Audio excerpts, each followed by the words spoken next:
hartlik welkom by die Gereformeerde Kerk Brakpan op hierdie Sondag 12 Julie 2026.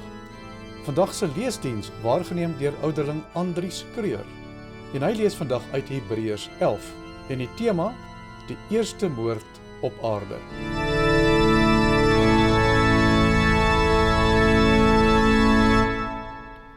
Kom ons raak stil voor die Here. Ons hulp is in die naam van die Here, wat hemel en aarde gemaak het, en wat trou bly tot in ewigheid, en nooit laat vaar die werk van sy hande nie. Amen. Ons lofpsalm, hoe begeer my siel en hinker van verlange, om na Gods woning op te gaan, en in u tempelpoort te staan, met jubelende lofgesange. My hart en vlees, o God, roep luid, tot u wat leef, verlangend uit.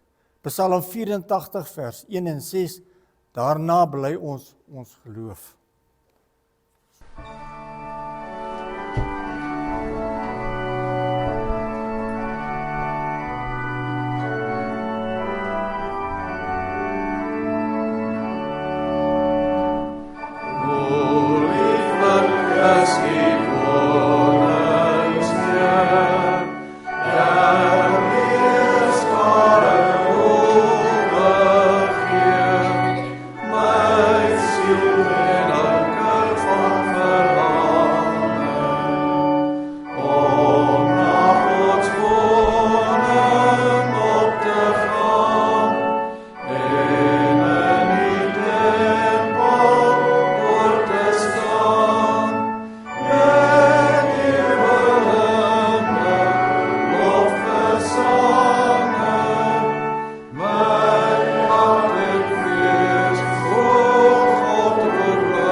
Ons bely nou ons ontwyfelbare geloof en elkeen spreek in sy hart gelowig as volg.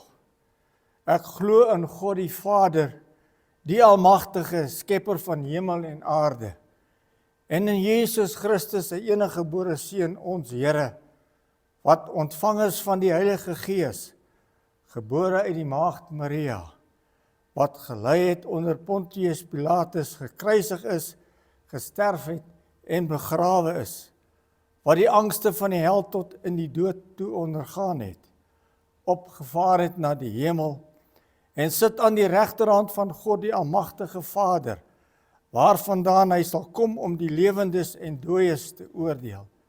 Ek glo in die Heilige Gees. Ek glo aan 'n heilige algemene Christelike kerk, die vergewing van sondes, die opstanding van die liggaam, en ewige lewe. Amen.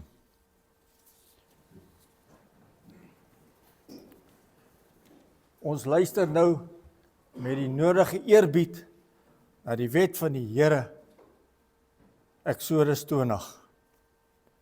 Toe het God al hierdie gebooie aangekondig. Ek is die Here jou God wat jou uit Egipte plek van slawerny bevry het. Jy mag naas my geen ander gode hê nie. Jy mag nie vir jou 'n beeld of enige afbeelding maak van wat in die hemel daarbo of op die aarde hieronder of in die water onder die aarde is nie. Jy mag hulle nie vereer of dien nie, want ek, die Here jou God, eis onverdeelde trou aan my. Ek reken kinders die sondes van hulle vaders toe, selfs tot in die 3de en 4de geslag van die wat my haat. Maar ek betoon my liefde tot aan die 1000ste geslag van die wat my lief het en my gebooie gehoorsaam. Jy mag die naam van die Here jou God nie misbruik nie, want die Here sal die een wat sy naam misbruik nie ongestraf laat bly nie. Sorg dat jy die Sabbatdag heilig hou. 6 dae moet jy werk en alles doen wat jy moet, maar die 7de dag is die Sabbat van die Here jou God. Dan mag jy geen werk doen nie, nie jy of jou seun of jou dogter of die man of vrou wat vir jou werk, of enige dier van jou of die vreemdeling by jou nie. Die Here het in 6 dae die hemel en alles daarin gemaak, die aarde en alles daarop, die see en alles daarin. Op die 7de dag het hy gerus, en daarom het die Here dit as gereelde rustdag geheilig. Eer jou vader en jou moeder, dan sal jy lank bly woon in die land wat die Here jou God vir jou gee. Jy mag nie moord pleeg nie, jy mag nie egbreek pleeg nie, jy mag nie steel nie, jy mag nie vals getuienis teen 'n ander gee nie, jy mag nie iemand anders se huis begeer nie, jy mag nie sy vrou begeer nie, ook nie 'n slaaf of slavin, 'n bees of 'n donkie, of enige iets anders wat aan hom behoort nie. Terwyl ons so sit, antwoord ons die Here op sy wet deur te sing Psalm 25 vers 2. Leer my Heer u regte weë, wys die regte pad my aan. Maak my hart daartoe genee om met lus daarop te gaan. Wil my deur u waarheid leer, lei my dwalende gedagte, want u is my heil, o Heer, u is ek altyd te wagte. Psalm 25 vers 2.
Kom ons bid saam.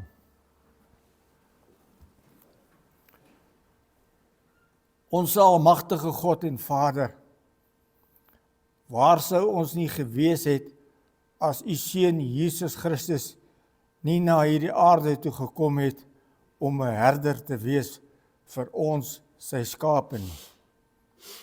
Hy wat met sy stem roep, kom almal wat bemoeid en belas is.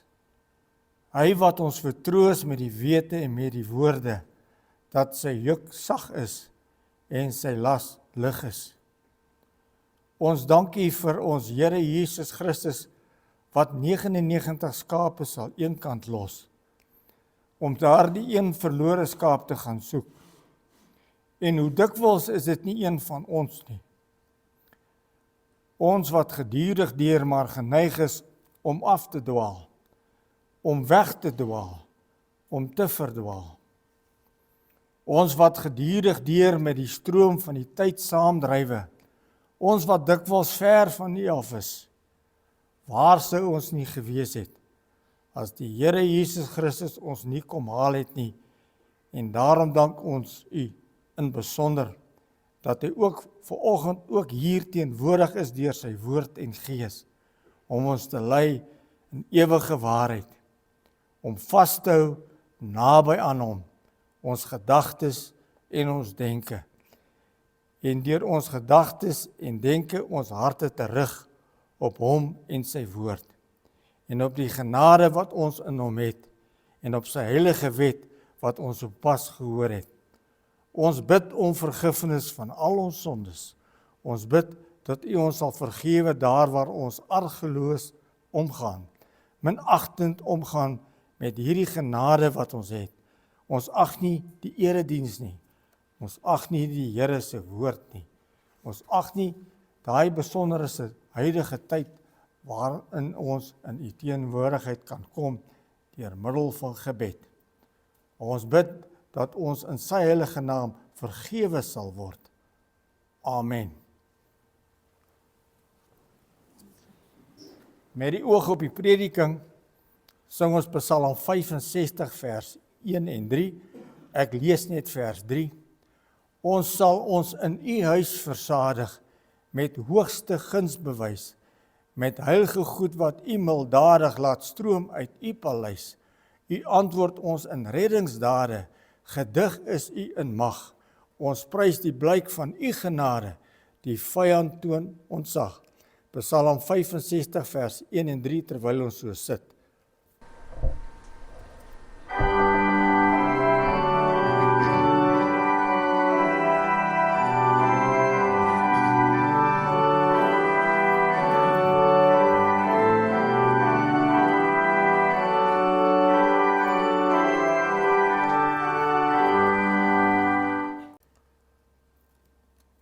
Ons open die Here se woord in Hebreërs 11.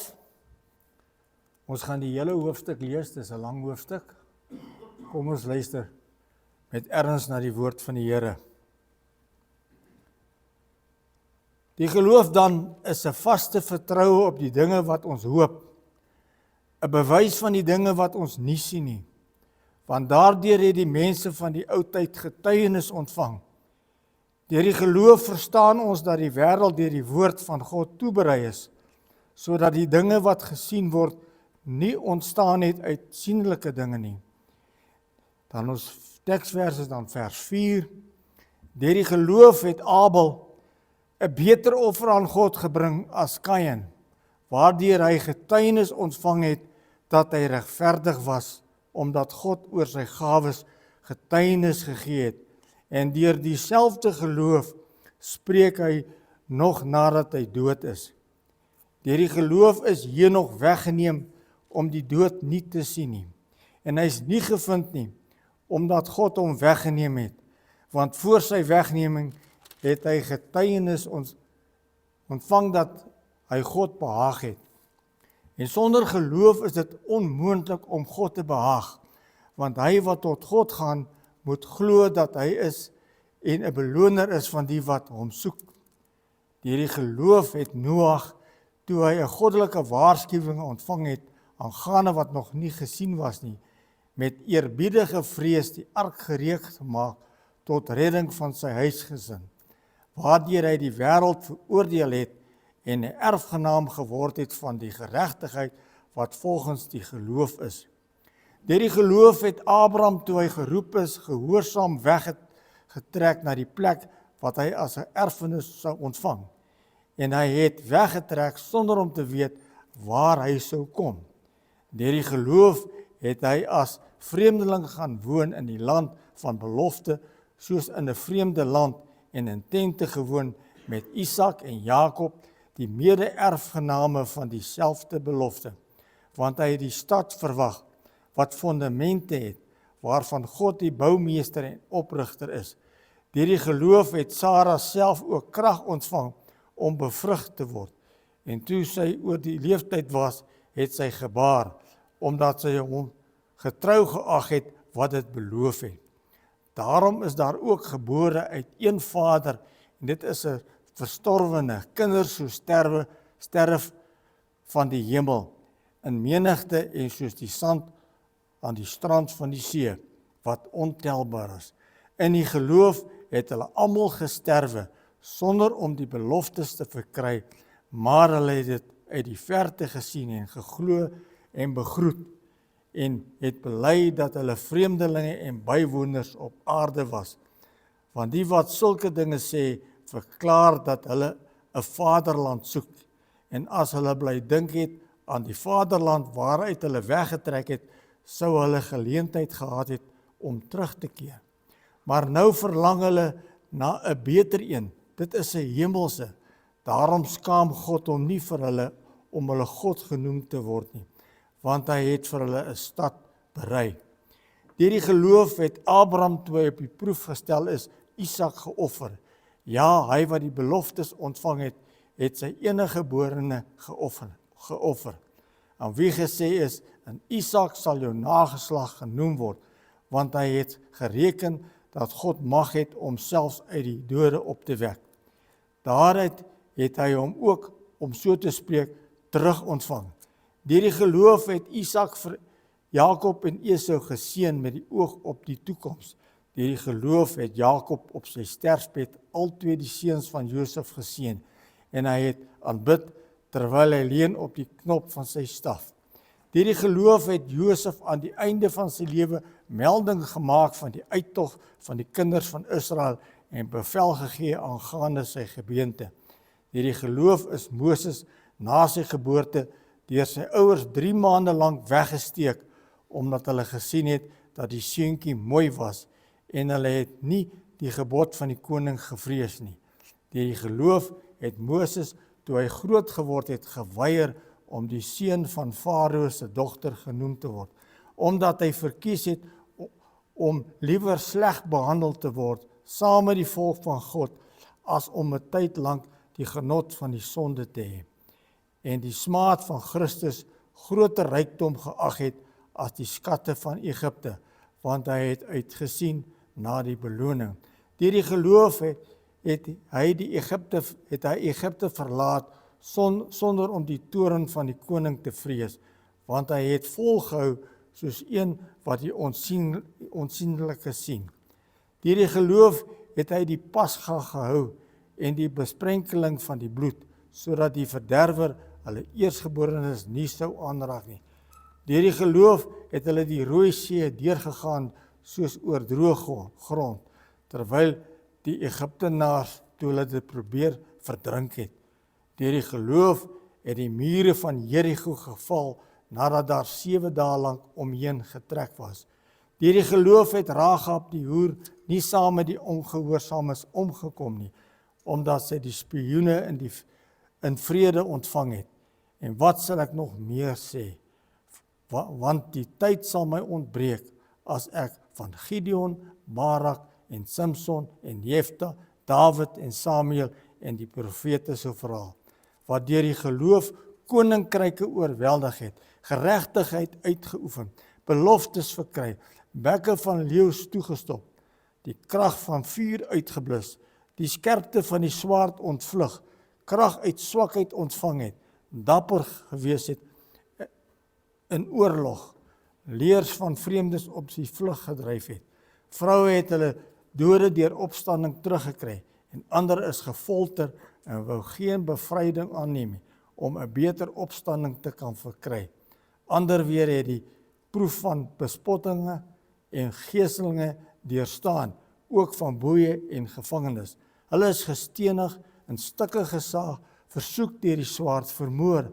Hulle het rondgeloop in skaapvelle en in bokvelle. Hulle het gebrek gelei, hulle is verdruk, mishandel. Die wêreld was hulle nie werd nie.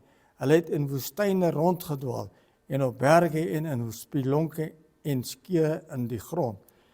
En hoewel hulle almal deur die geloof getuienis ontvang het, het hulle die belofte nie verkry nie, omdat God iets beter oor ons beskik het, sodat hulle nie sonder ons volmaak sou word nie. Dit is dan die Here se woord vanoggend.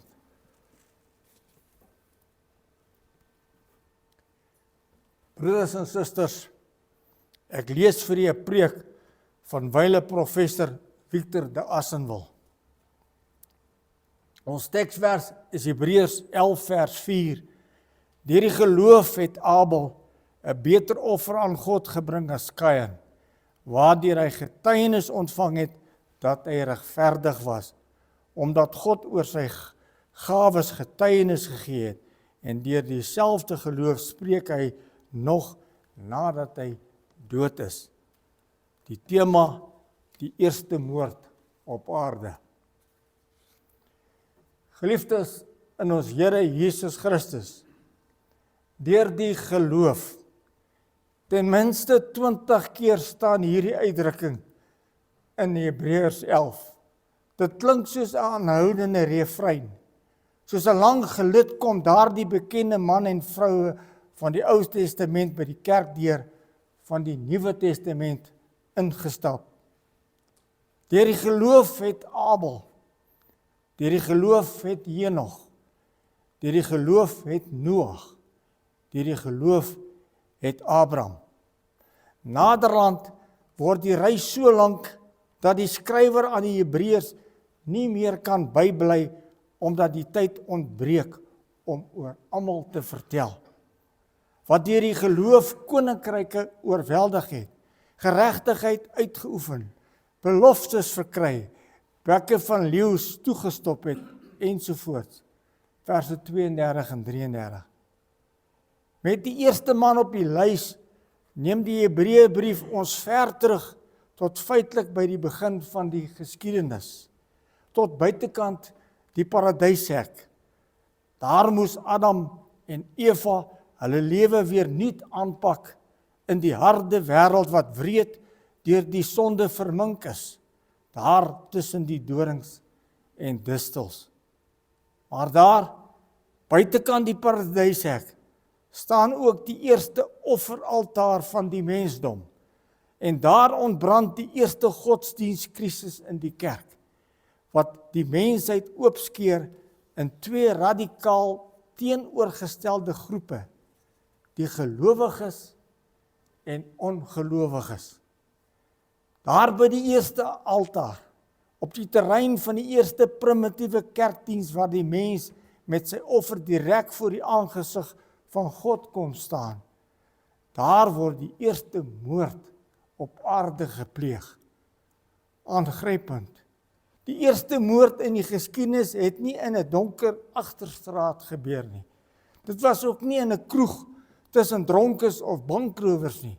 Die eerste moord is nie deur 'n terroris gepleeg nie, maar deur 'n man wat sy offer aan God gebring het. Dit vind plaas op die terrein van die kerk en die godsdiens. Daar lê nou die bebloede lijk van Abel. En nou roep die woord van God ons almal om te kom kyk.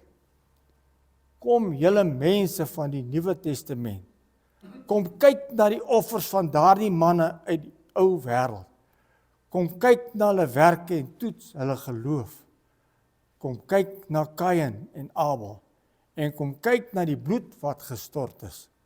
Die Heilige Gees bring dit alles op God se televisieskerm, sodat julle vandag iets meer kan begryp van julle geloof in Jesus Christus. Die eerste wat ons aandag vra, is die man Kain. Sy lewe is een groot tragiek. Hy was die heel eerste mens wat op aarde gebore is. Sy koms was die eerste belewing van moedersmart. Dit is die pad wat Eva moes gaan as deel van die straf oor haar sonde, met smart kinders baar.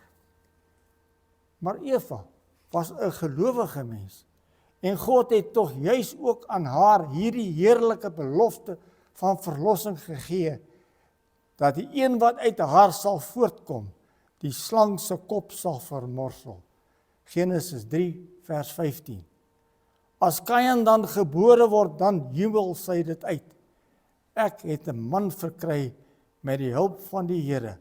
Genesis 4 vers 1. Daarom noem Adam en Eva hulle eerste kind Kain. Daardie eerste kind wat op aarde gebore word dus nie verwelkom met 'n dodelike vloek nie, maar ons hoor die blye klanke van God se beloftes, die hoop van die evangelie. Maar as die tweede seun Abel gebore word, dan is daar skielik 'n antiklimaks. Ons hoor geen jubeltoon nie. Hulle noem hom Abel. En Abel beteken nietigheid, ydelheid, waardeloos, 'n seentjie sonder verwagting. In die oog van die mens is Kain die man van verwagting, die hoop van die toekomstige mensdom. Maar wat 'n pynlike ontnigtering. Na al die baie eeue word daardie stuk geskiedenis uit die skaduwees en nevels van die ou wêreld weer uitgehaal en oop en bloot vir die Nuwe Testamentiese gemeente uitgestal. Deur die geloof het Abel, dit is die man van nietigheid, 'n beter offer aan God gebring as Kain. Dit is die man van bekwaamheid en verwagting. Wat beteken nou hierdie uitdrukking deur die geloof? Daarvan kan ons so maklik 'n eislike probleem maak. Filosowe het allerhande idees daaroor, dikwels buite die skrif om. Maar as ons die Bybel deeglik lees, dan sien ons dat om deur die geloof te leef heel eenvoudig beteken om aan God se beloftes vas te hou. Dit is om God op sy woord te volg. Nou verstaan ons Abel se beter offer en waarom Kain se offer misluk. Abel het geleef uit God se belofte van 'n Messias wat sal kom. Genesis 3 vers 15. Wat God gesê het is die enigste sekerheid. Dit noem die Hebreërbrief geloof. Dit is 'n vaste vertroue op die dinge wat ons hoop. Hebreërs 11 vers 1. Op watter dinge hoop ons? Wel, God het dit alreeds in die paradys aan die mens beloof. Die ewige verlossing uit die mag van Satan. As Abel dan met sy offer na die altaar gaan, dan doen hy dit alles op grond van hierdie belofte van genade. Dit is geloof. Maar Kain, hy leef nie uit die belofte van genade van God nie, want hoor wat skryf die apostel Johannes in sy eerste brief. Kain was uit die bose in sy werke boos. Dit wil sê, hy het geleef uit die duiwel nog voordat hy sy offer gebring het. Dit is nie die offer wat die geloof bepaal nie, maar die geloof bepaal die offer. En daarom was Abel se offer beter as Kain se. Hierdie offer was ook 'n nougesette keuse. Uit Genesis 4 blyk dit dat dit nie maar 'n terloops 'n skaap is wat hy vang en aanjag altaar toe nie. Nee, ons lees dat hy van die eersgeborenes van sy kleinvee gebring het. Dit beteken ook dat hy juis van die vetste kleinvee gebring het. Met ander woorde, die waardevolste wat hy besit het. Maar by Kain is sommer gewoon van die vrugte van die land uit en klaar. Verder staan daar in Hebreërs dat Abel deur sy offer getuienis ontvang het dat hy regverdig is. Daarvan lees ons in Genesis 4 vers 4. Die Here het Abel en sy offer genadiglik aangesien, maar Kain en sy offer nie aangesien nie. Hier is nou die belangrike punt waarop ons moet let. Kyk na die volgorde. Daar staan nie dat God eers na die offer van Kain gekyk het en hom daarna afgewys het nie. Maar eers het God na Kain gekyk en toe na sy offer. En toe sê God nee. Daarop het God eers na Abel self gekyk en daarna na sy offer. En toe sê God ja. God kyk eers na die man agter die offer, eers na sy gesindheid. Selfs met die mooiste offer kan jy 'n liefdelose hart nooit kamoufleer nie. God kan nie soos 'n kind met lekker goed omgekoop word nie. Hy kyk eers na ons lewe, of dit deur geloof is, met ander woorde, of ons vashou aan sy belofte woord. En alleen omdat Abel vasgehou het aan hierdie woord, het hy, so staan dit hier, getuienis ontvang het, dat hy regverdig is. Soos in 'n hofsitting het God getuienis gegee, dat Abel deur die regter van sy sonde vrygespreek word. of soos daar in Genesis staan, God het Abel genadig aangesien. Dit is van hierdie genade wat die dooie Abel tot vandag toe 'n profeet is. Die skrif sê, deur dieselfde geloof spreek hy nog nadat hy dood is. Juist deur sy dood spreek Abel. Hy spreek as die vermoorde ter wille van God se genade. Johannes die apostel sê verder in sy eerste brief dat Kain Abel doodgeslaan het omdat hy regverdig was. Dit beteken dat hy 'n verloste uit genade is.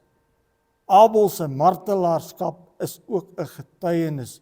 Ons vestig die aandag daarop dat die Griekse woord vir getuienis ook martelaarskap beteken.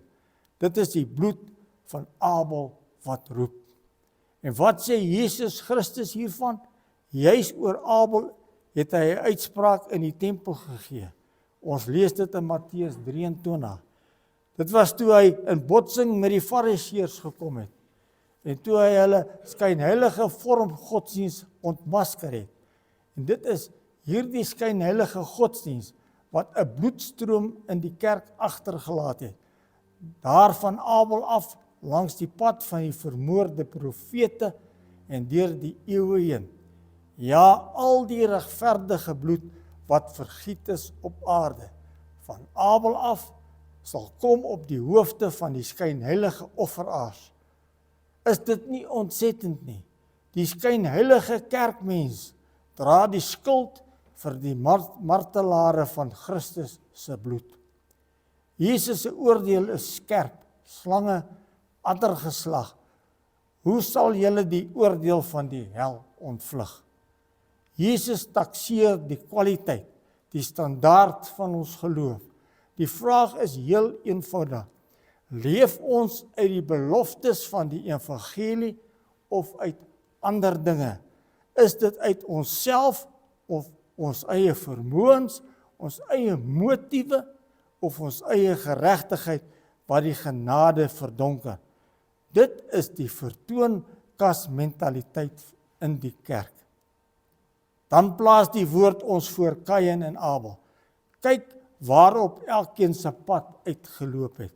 Selfs in die tweede laaste Bybelboek, naamlik die brief van Judas, hoor die gemeente die dringende waarskuwing: wee hulle wat wandel in die weg van Kain. Vers 11. Dit is die weg van selfhandhawing by die altaar, die weg van jaloesie en naaiwer, die optrede met groot doenerigheid en skynheiligheid, die pad van broedermoord. Lees ons nou weer Johannes se eerste brief oor wat hy van Kain vertel, dan sien ons die eintlike rede vir sy mislukte lewe. Hy het nie liefde gehad nie. Hierdie liefde is egter nie iets sentimenteel nie. Dit is nie sonder die waarheid van die woord nie. Ja, wat kan die mens tog in sy dwaasheid die waarheid en die liefde so maklik vermink? Waarheid sonder liefde is brutaliteit. Liefde sonder waarheid is sentimentaliteit. Wat is die altaar sonder liefde? 'n stuk godsdienstige bedrog. Dit lei tot die dood, selfmoord, ook in die kerk. Die pad van die vermoorde Abel by die eerste altaar in die wêreldgeskiedenis loop uit op die laaste altaar van die vermoorde Jesus. Daar slaan Kain weer eens vir Abel dood, omdat hy regverdig is. Daar op Golgotha staan ook die allerbelangrikste altaar van alle eeue, die versoeningsaltaar waar God self die offer bring. Sy eersgeborene, die beste volmaakte offer. En weer eens staan hier die altaar by die paradijshek. En juist daar maak Jesus die paradijshek weer van buite af oop. Hy sê dit vir een van die moordenaars wat die evangelie aangryp en vaskleef aan die beloftes van God se koninkryk. Vandag sal jy met my in die paradys wees. Lukas 23 vers 43. Op hierdie pad stuur die Hebreërbrief nou die gemeente verder. In hoofstuk 12 word die bestemming duidelik aangedui. Maar julle het gekom by die berg Sion en die stad van die lewende God, die hemelse Jerusalem en 10.000 engele, by die feestelike vergadering en die gemeente van eersgeborenes wat in die hemele opgeskryf is, en by God die regter van almal, en by die geeste van die volmaakte regverdiges, en by Jesus die middelaar van die Nuwe Testament, en die bloed van die besprenkeling wat van beter dinge spreek as Abel. Jesus se bloed en nie Abel se nie. Hy noem dit die bloed van besprenkeling. Dit is die bloed waarmee ons gewas is, die bloed wat aan ons gespreek word deur ons doop. Ja, wat is die doop vandag tog in 'n groot veragting, omdat Jesus se bloed in veragting is? Wat word die doopwater vandag op roekelose manier vervals, omdat die bloed van Jesus vervals word? Hier lê die krisis van die kerk op alle vlakke. Die vals altaar daar buitekant die paradijshek en in die tempel met die fariseërs en die vervalste doopbak. Die bloed van Jesus word vervals. Dit is die weg van Kain, wat selfs breed deur die kerk kan loop. Die eis van die verbond is egter om deur die geloof die beter offer te bring. Dit is om vas te hou aan die beloftes van die woord. Amen. Kom, laat ons bid.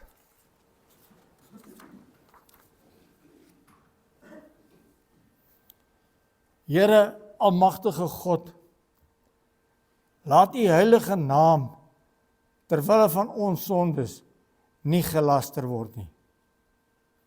Want ons het menigvuldig teen U gesondig, deurdat ons U heilige woord nie gehoorsaam soos dit ons betaam nie. En deur onwetendheid, ondankbaarheid en murmurering U toorn daagliks teen ons verwek. Daarom is dit dat U ons met reg tuchtig.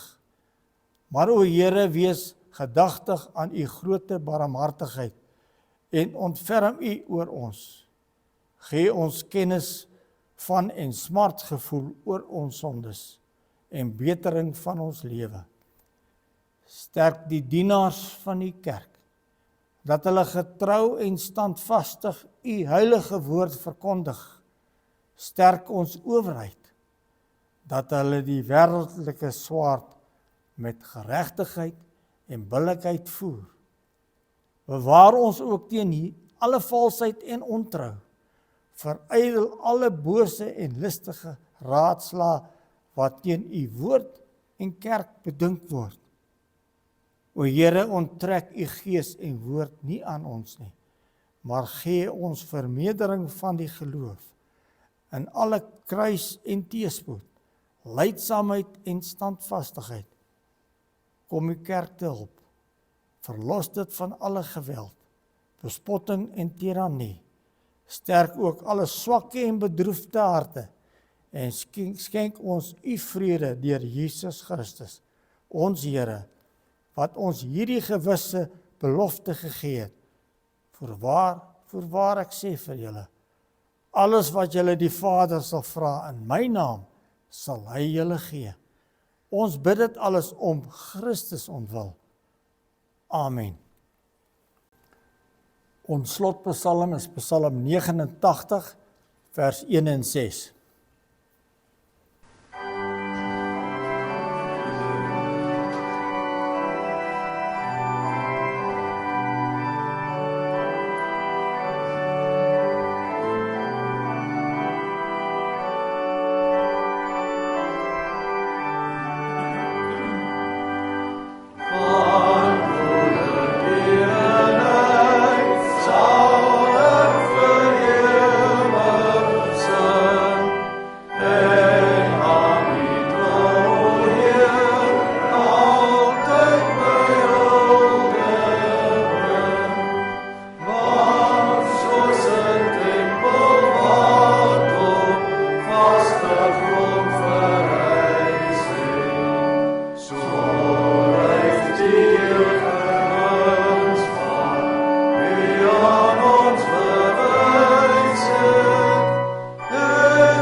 Kom ons bid om die seën van die Here.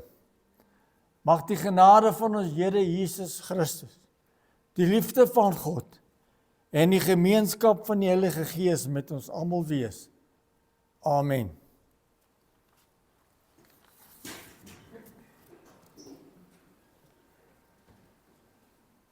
Net die volgende afkondiging, die verjaarsdag, die week, die 12de Julie, dis vandag Marianne Loos, en die 16de Julie Leentjie Leroux, en die 18de Alex Rudolf en Christian Smit.